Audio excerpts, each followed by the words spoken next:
Bonjour, Dongo, le conseiller, l'agripreneur et le promoteur agricole.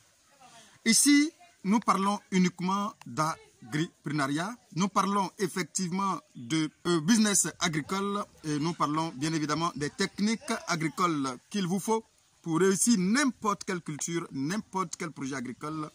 Si vous cherchez en tout cas cette plateforme-là, je pense qu'ici vous êtes à la bonne porte. Alors nous allons faire une formation sur l'agriculture hors sol, bien évidemment purement et simplement naturelle, purement biologique. Est-ce qu'on peut faire une agriculture purement biologique sans faire intervenir un autre produit? C'est possible, c'est vraiment possible. On peut faire de l'agriculture biologique sans faire intervenir d'autres cultures, d'autres produits chimiques. Que ce soit pour le sol, que ce soit pour l'air, on peut le faire tout simplement sans faire appel à des produits chimiques. Alors, nous allons vous dire un peu comment nous allons procéder dans cette formation pour vous permettre effectivement de sortir le meilleur résultat sans sortir des produits chimiques.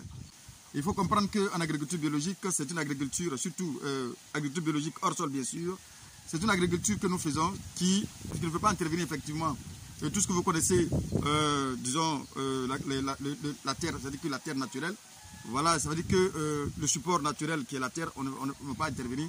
On va isoler, certes, un terreau quelque part, on va l'isoler, et du coup, le reste, ça se passera maintenant dans l'endroit, dans le sac ou dans le sachet où on a isolé cette matière organique-là, où on a isolé ce substrat. Effectivement, ici, la différence un peu, c'est que le substrat qu'on va utiliser, c'est un substrat qui n'est pas neutre. Oui, quand il dit qu'il n'est pas neutre, ça veut dire qu'il y a quelques éléments à l'intérieur déjà. Mais qu'est-ce qu'il faut faire pour que ces éléments puissent être continuellement présents? Alors, il faut trouver une manière, une stratégie, effectivement, pour maintenir ces éléments-là présents dans vos substrats et dans vos sachets, effectivement. Alors, ça veut dire que tout simplement, au lieu d'apporter les produits chimiques, comme on le fait en hydroponie ou en agriculture hors sol avec les produits chimiques, ici, on laisse la possibilité à la terre, ou bien à cette petite portion de terre qu'on a isolée, de produire continuellement des éléments nécessaires pour sa culture. Maintenant, comment il faut faire pour que cela produise? On va faire une association de matières, une association de quelques matières qui se décomposeront effectivement pour donner toujours de manière continuelle des éléments nécessaires pour l'évolution, pour la croissance et pour la productivité de votre culture que vous allez faire en agriculture hors sol. Et bien évidemment. Maintenant, quels sont les différents produits qu'on va utiliser? On a concocté quelques ingrédients. Et entre autres, on peut avoir la bouche de vache comme les fientes de poulet, que ce que vous avez, et les déchets de lapin, les déchets de cabri, tout ce que vous avez. On va mélanger avec un terreau, on va mélanger avec quelques éléments que nous allons présenter tout à l'heure de manière pratique.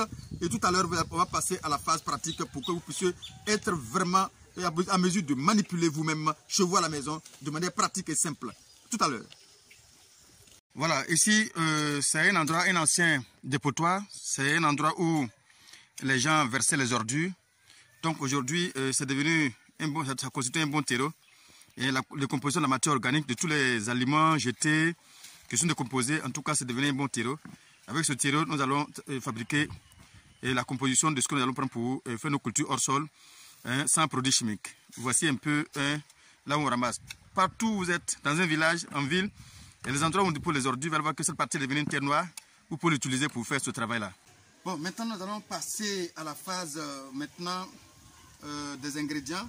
Je veux dire de la préparation des ingrédients qu'il nous faut pour faire notre agriculture hors sol simplement et purement. Notre agriculture hors sol naturellement, sans produits chimiques. Je dirais sans produits chimiques de manière naturelle. Purement et naturellement bio. Et nous allons passer aux différents éléments que nous allons utiliser pour faire cette agriculture biologique comme beaucoup aiment aujourd'hui cette agriculture. Je vous ai toujours dit, pour vraiment être sûr qu'on a fait une agriculture biologique, il faut que ça soit effectué devant vous. Sinon, ce n'est pas sûr effectivement que ça soit vraiment l'agriculture biologique. Alors, qu'est-ce qu'il nous faut pour faire notre agriculture biologique? Et de manière pure et simple, pour celui peut-être qui n'aura pas les ingrédients que nous avons utilisés ici, nous allons essayer de vous donner d'autres ingrédients similaires qui peuvent remplacer ce que nous avons ici. Alors, nous avons un terreau. Alors le terreau que vous voyez là, c'est simplement récupéré juste à côté. Nous sommes dans un village, on a récupéré ça simplement vraiment là où les femmes là déposent leurs ordures. Et c'est l'ensemble de la décomposition de ces ordures là qui a favorisé cette texture de noirceur que vous voyez. Alors cette terre noire que vous voyez, c'est la décomposition de toutes ces matières organiques qui s'est transformée comme ça. Donc tous les éléments nécessaires, nutritifs nécessaires pour mieux réussir une culture se trouvent déjà à l'intérieur de ce terreau que vous voyez là. Donc pour le terreau, tout le monde peut l'obtenir partout, même en ville.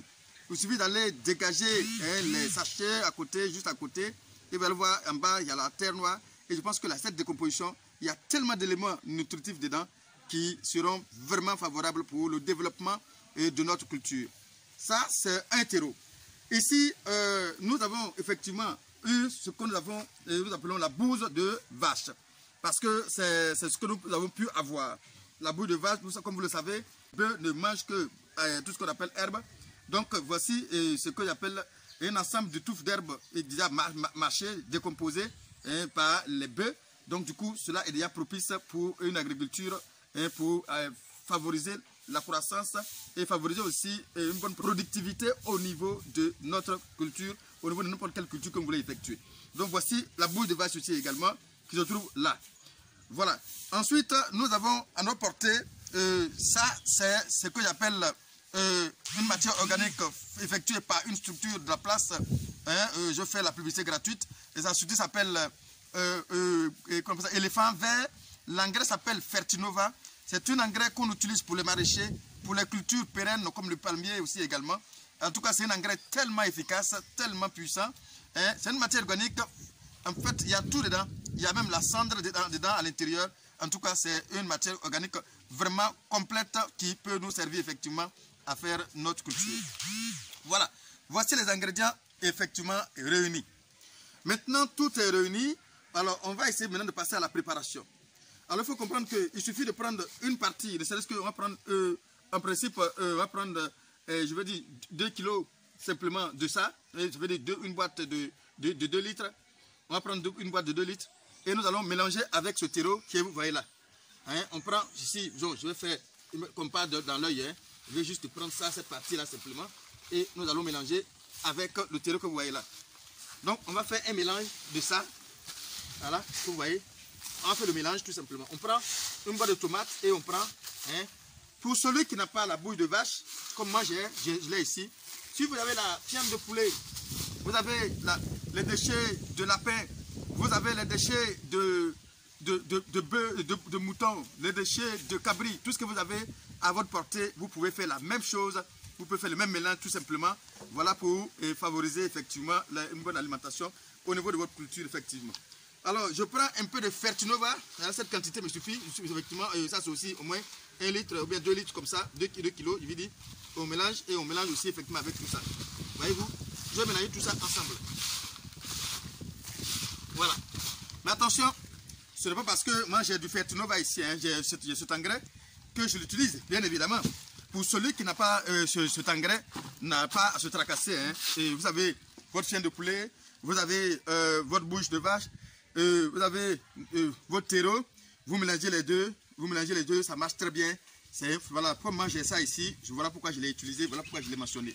Donc c'est pas parce que vous ne l'avez pas, voilà, comme vous voyez, ça déjà, c'est ce qui favorise un peu ce qu'on appelle la décomposition de l'alimentation de ce terreau. Parce que vous allez voir que la décomposition de cela, il va y avoir une réaction dedans qui va faire que ces vers de terre ne vont pas manquer dedans, à l'intérieur. Avec l'humidité et la chaleur, on fait qu'il y aura une bonne décomposition. Il y a l'effet aussi des micro-organismes les champignons bactéries qui vont favoriser la décomposition de cette matière organique mélangée. Lorsque vous allez commencer à arroser, il y a son effet qui va faire que tout ça là, sa décomposition va tout alimenter, va toujours donner les éléments nutritifs à vos plantes et pour que la plante puisse continuer de croître et vraiment donner une bonne productivité.